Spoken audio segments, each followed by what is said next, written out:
Hello everyone, and welcome to the second to last video of me talking about things that I've learned in my introductory psychology class.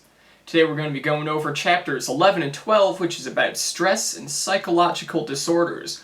We only learned a brief overview about each of these topics, so we won't be going too far in depth into stress or the different disorders that we talked about, but we'll get a nice overview, we'll learn a little bit, and we'll get ready for this exam in our class that's coming up pretty soon.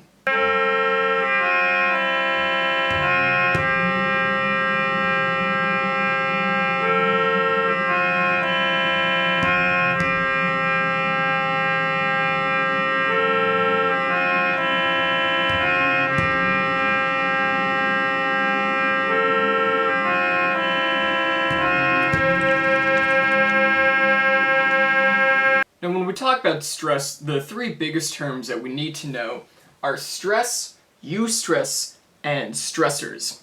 Now stress is just a demand made on an organism to adjust, cope, or adapt to some change in their environment. That's the technical definition of stress. I think, we all kind of know what stress is generally. It's things that make us upset, give us anxiety, or force us to, make a decision in some way.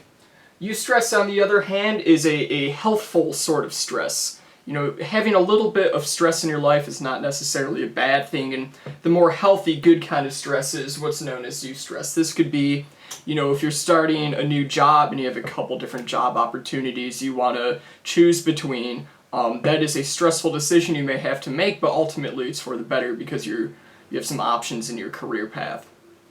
And last is the term stressors. That's another one that's pretty straightforward. These are just the things that cause you to experience stress. It can be anything that is life-changing, like a death of a spouse, to just a minor daily hassle, like the one that always gets me is, what am I making for dinner tonight? That can be a mild stressor as well.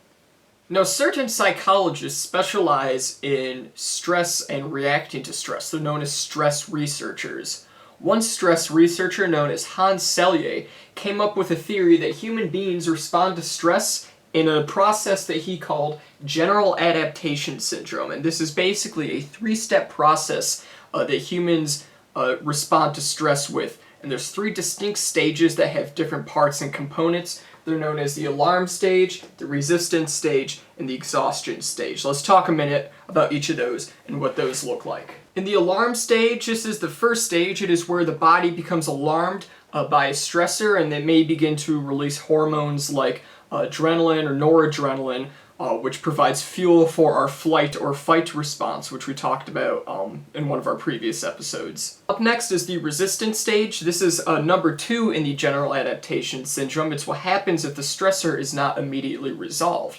So what happens in the alarm stage is our sympathetic nervous system gets going, which is why we feel our heart rate increase, we have those hormones that get released. But if they're not dealt with, the sympathetic nervous system does die back down a little bit, where we kind of return to a somewhat state of normalcy, of equilibrium. But it's still like a higher base state than what we would normally be at. And so we start getting used to our sympathetic nervous system being at a higher level than what it should be. It's just a sort of overactivity caused by the stressor.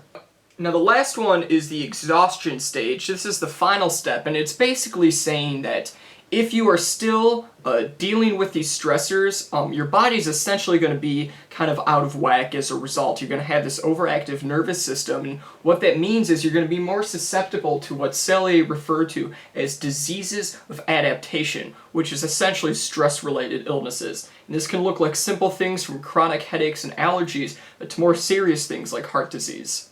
So how do we deal with stress? How do we avoid these diseases of adaptation that Hans Selye was talking about? Well, there's a little thing known as coping, which the technical definition is something like efforts through action and thought to deal with the demands that are perceived as taxing or overwhelming. But we may just know it more simply as just ways to deal with and manage our stress. This is what coping is. And we learned that there are 3 effective ways that you can cope with stress.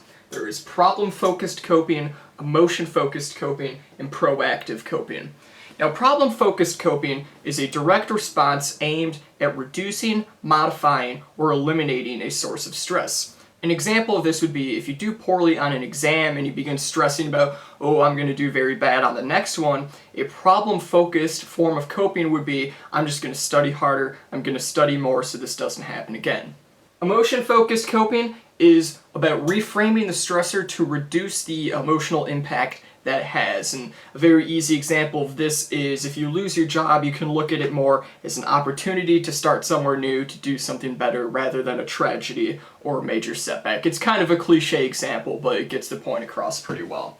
Up next is proactive coping. This is doing things in advance to reduce or minimize the stress in your life. Those were some healthy and productive ways to deal with coping. Let's take a look real quick at ineffective methods of coping.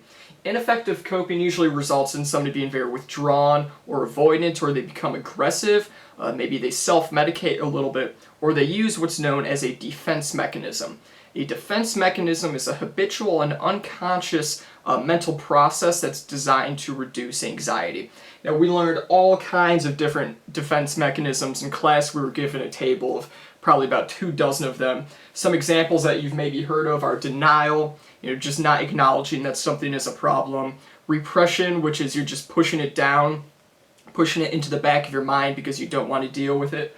Or projection, where maybe you're feeling a certain way about something, but then you talk to somebody else like they are having those thoughts or feelings and they're the problem instead of you.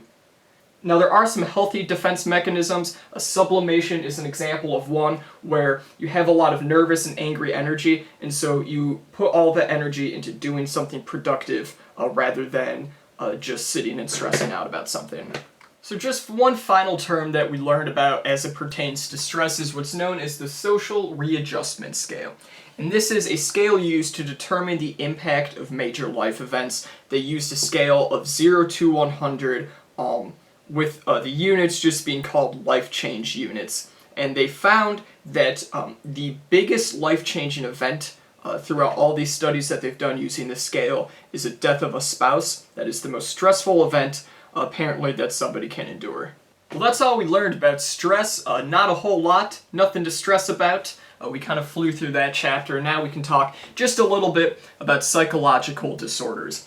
And we found that there are 4 different criteria that are used to determine if something is a psychological disorder. There's 4 different keys that have to be determined. The first one, is it rare or unusual behavior? Does it involve faulty perceptions or interpretations of reality?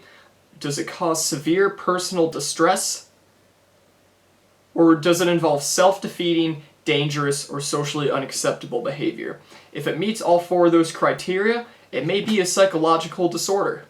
Now, a very important tool that is used to determine if somebody has a psychological disorder is the DSM. This is the Diagnostic Statistical Manual, and it is basically a giant manual that is used for psychological disorders. It contains all their symptoms, the typical course of the illness, and it's actually got over 250 different types of psychological disorders. So anything you may need to know about a psychological disorder, you can find it in the DSM. The DSM breaks down all these different psychological disorders into categories. So we'll learn a little bit about what some of these different categories are and talk briefly about some of the illnesses that are found within each of these categories. The first one that we can start with is what's known as the depressive disorders. This is a category here, the depressive disorders. And the most common one that you've probably heard of is major depressive disorder. This involves somebody experiencing a loss of interest in activities or appetite. They may have difficulty concentrating. They might have what's known as delusions of unworthiness, where they no longer feel that they have value as a human being. There's no place for them in this world. Some of these people may have suicidal thoughts, but with different treatments, different medications, and different therapies that can be used, people can recover from these major depressive disorders. Up next, there's a whole category dedicated to personality disorders. And just one that we'll highlight today is antisocial personality disorder. People who have antisocial personality disorder may on the surface have kind of very superficial charm, but on the inside they have little to no regard for the rights of others, and they often act very impulsively. People who have antisocial personality disorder might be kind of dangerous because they come off as being somebody's friend, but they only act to serve themselves and don't really care how it affects the other person. The next category we'll learn about is dissociative disorders. And the biggest one that we learned about was dissociative identity disorder. You may know this as multiple personality disorder. It is when somebody has at least two distinct personalities with separate traits and memories. And when the person kind of enters these different personality states, they often don't have any memory or even know that the other personality exists. So it really does seem like you're talking to at least two completely different people. Next is psychotic disorders, and the one that we talked about a little bit is schizophrenia.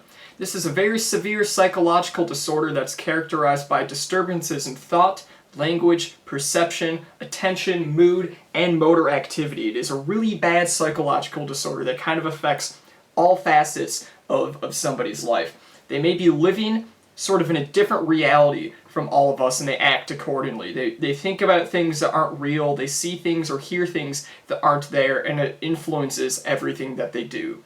This is one that you don't want to have.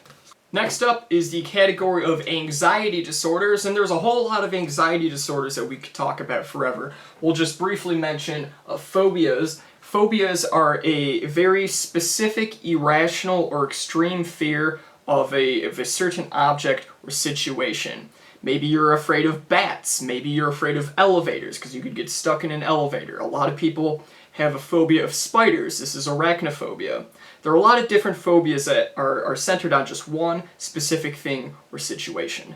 The last category that we'll talk about is the behavior disorders. ADHD, attention deficit hyperactive disorder, is one that falls under the behavioral disorders. Now this one involves trouble focusing or sitting still and has abnormal levels of hyperactivity and impulsive behaviors. Well, that's how we learned for chapters 11 and 12 on stress and psychological disorders. I know it was kind of just a quick overview of those categories. I do hope at some point to take an abnormal psychology class so I can maybe go a little bit more in depth into some of those psychological disorders that we just sort of glanced at today. Next week we'll be talking about chapters 13 and 14, which is all about different psychological therapies and treatments, as well as just a little bit of social psychology, because we really just sort of blew through those last two chapters. That's all I got for this video. Before I go, I want to give a quick shout out to Miley Cyrus. Thank you for all the work you do and the music that you make. I'll see you next time, everybody.